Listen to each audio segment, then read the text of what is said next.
budget. We cannot talk about debt repayment without going back to our budgets, right? Because I tell people, every time you find yourself living paycheck to paycheck, or you find yourself in debt, most times it's not even an income issue. It's a spending problem.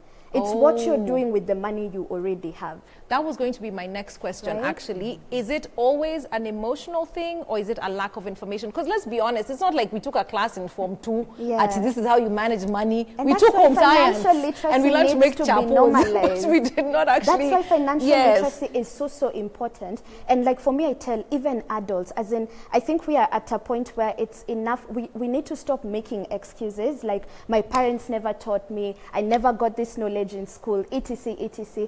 If you can actually go on vacation, you can afford a financial class. So if you can buy the iPhone, just grow up. There's something I read. Educate yourself. There's something I read which was really interesting. There was a phrase that said, the rich stay rich by living like they are poor, and the poor stay poor by living like they are rich.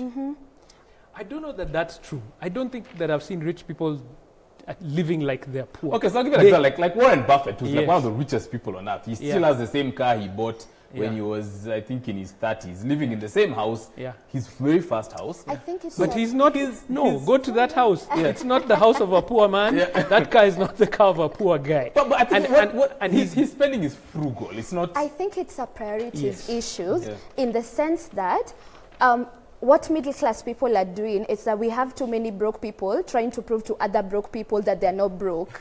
So you see, like Warren is not trying to prove to us that he's not broke. So if he wants to buy a $2 shirt, he's just gonna wear it. Like his worth is not determined by what he's wearing or what. But for us, it's like, and that's where the emotional bit of it comes in, right? Because. And that's what I'm saying, emotional intelligence is, but we cannot separate money, the topic of money, from the topic of our values, our value system as individuals, right? And what we determine is worthy. Or how you the money that we're spending. No, even just your own personal worth. What do you think? Am I worthy because I'm driving a BMW? Am I worthy because I have an iPhone? Or am I worthy because I'm a decent human being with a good work ethic, with values and a vision? What do you define? What do you value? What do you value as a person? Waidaka, I read actually a friend of mine told me this, she's a wealth coach. She said it takes, and this is speaks to your point about we're passing down poverty as opposed to passing down wealth. And she said it literally takes generations to build wealth. So if your grandfather was living in poverty, to be his grandchild and expect to be out of poverty is hilarious. Like it takes like 6, maybe even 10 generations. So you have to take responsibility for what the literacy you're creating. So do we come to these classes with our kids? Do we start teaching them now? Here is 10 bob. My son, by the way, let me tell you, I gave him some coins. He bought crisps. He said, Mom, I'm going to die you. Then I've been robbed. My Pringles, actually, my money just disappeared because of crisps. We deal with this on a daily basis. Because what happens is you begin to realize the choices that I'm making are affecting my children. They're affecting how they look. I mean, simplest way to look at it. How do you go shopping? And you go with your kids. You go there and you just roll through and just put stuff in. There's no order. And so your kids are learning what you want, you pick and you put there. Take them with you shopping, with a shopping list. In fact, put the things that they want. In fact, that's one of the things. Don't remove the things. Say lollipop and crisps. And so when you get to the supermarket, they will be looking for where are the lollipops and the crisps, not what everything else is in the store. So that you're already beginning to build that habit. But I'm telling you, in every Centonomy class, I wish I knew this when I was younger. And we tell them, bring us your teenagers, we'll help them. Because at that point, you're able to begin to make those positive choices for your life. And on that issue of generational wealth, yes, it does take generations. But I think one person making a decision for their life will affect those generations to come. So it is for you to take responsibility now and say, what am I going to do to leave behind an inheritance? That's now the perfect setup for the hard-hitting fact. We promised if you're at home, here's the debt diet. You're the one who instigated this topic. I saw your Instagram post on, do you start with the smallest amount or the one with the highest interest? So what do you, I think each of you can give us a small debt diet. So we'll start with you, Susan. So I believe that debt, there's a, like, let's say the only blanket rule to how to deal with debt is one step at a time. first of all, nice. right? You didn't get into debt overnight, and even if you did, you have to recognize that this is not just something you can wake up one day and snap out of. There's no quick fix to actually getting out of debt. When you understand it that way, whichever method you use, whether you're going to start with the snowball method or you use the avalanche method. What's the snowball? So the snowball method, it's ideally listing down all your debts, right? And then if there are some that require you to pay the monthly minimum towards that, right? So you pay that, but any extra money that you have, you focus on the smallest debt, right? And then the avalanche method, it's the same way. You pay your monthly minimum on all the debts, but then now you attack the debt that charges you the highest interest. Now, both of these things, both of these strategies can work, but they're entirely dependent on a person, number one, and their goal and what they're actually able to sustain. If I'm a person that needs motivation,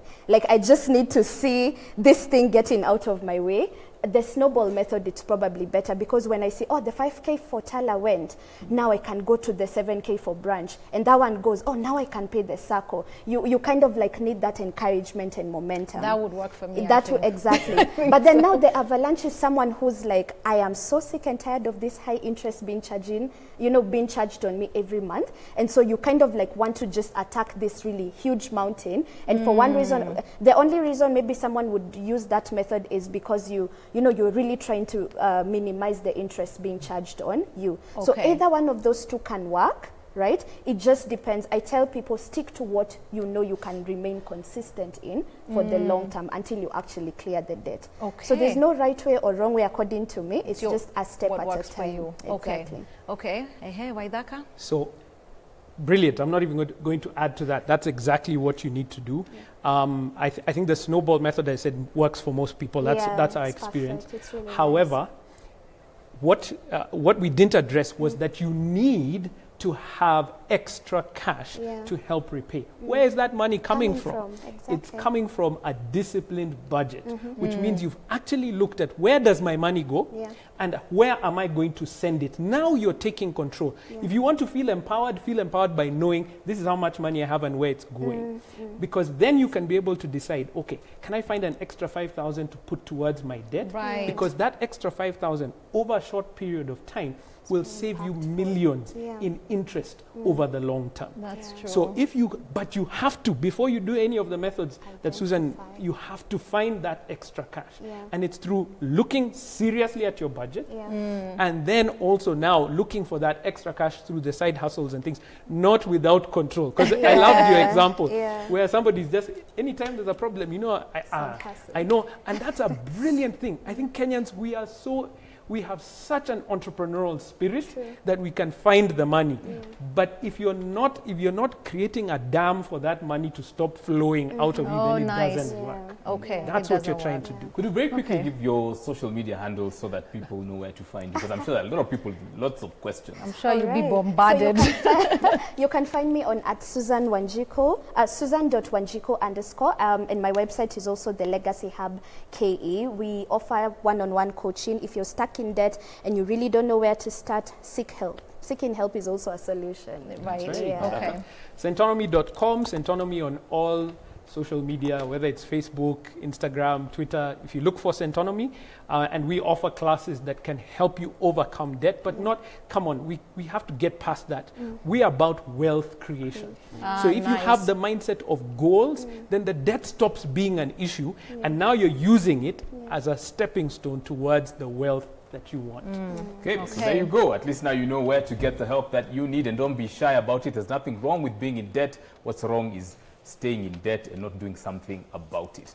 All right, up next on Unplugged, make sure you don't miss Steph Capella. He's already in the building and warming up for you. He's going to be on the Unplugged stage in a short while, but right now, Valentine's Weekly.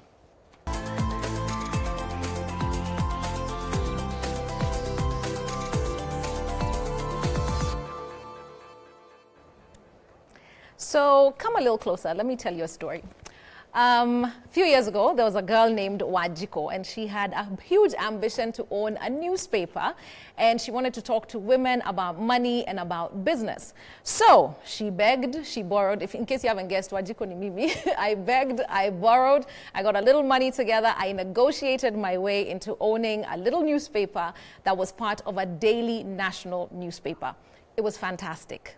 But then the business fell apart and I ended up 2 million shillings in debt. Now, by the time you owe 2 million shillings to one of your suppliers, and then it also means you owe the landlord, it also means you owe the kiosk guy, it means I owed the chama, I owed everybody in my life money. It made me a very strange person because I couldn't talk to my family, I couldn't talk to my friends because I owed them money, I couldn't even talk to people at work. And then, so I had nowhere to hide. There's a long story. It's on an Engage platform. But anyway, I went to hide in a silent retreat somewhere.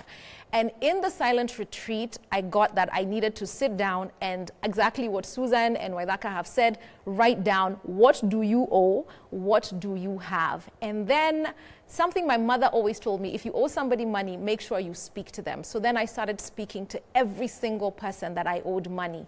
And it doesn't mean I was calling to make some grand promise. I was just keeping in touch. I know I owe you, I still know I owe you, and it's coming. And within about a year and a half, I was completely out of debt. But it meant, as Waithaka was saying, you look for where that money will come from. I moved back in with my parents. I was sleeping in my teenage bedroom at the age of 36. It was not sexy at all.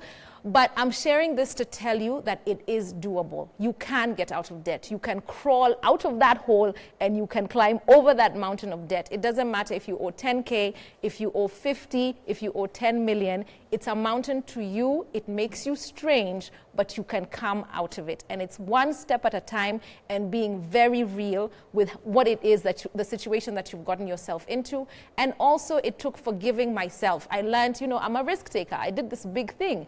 It turned around, it bit me somewhere, ukunyuma. But I came out of it, and you too can come out of it, but you have to be very real with where you are and what is in your hands. So on that note, I'll say good night. We'll see you next Friday. And Unplugged is next. Don't go anywhere. I want to meet this guy that Mike loves so much.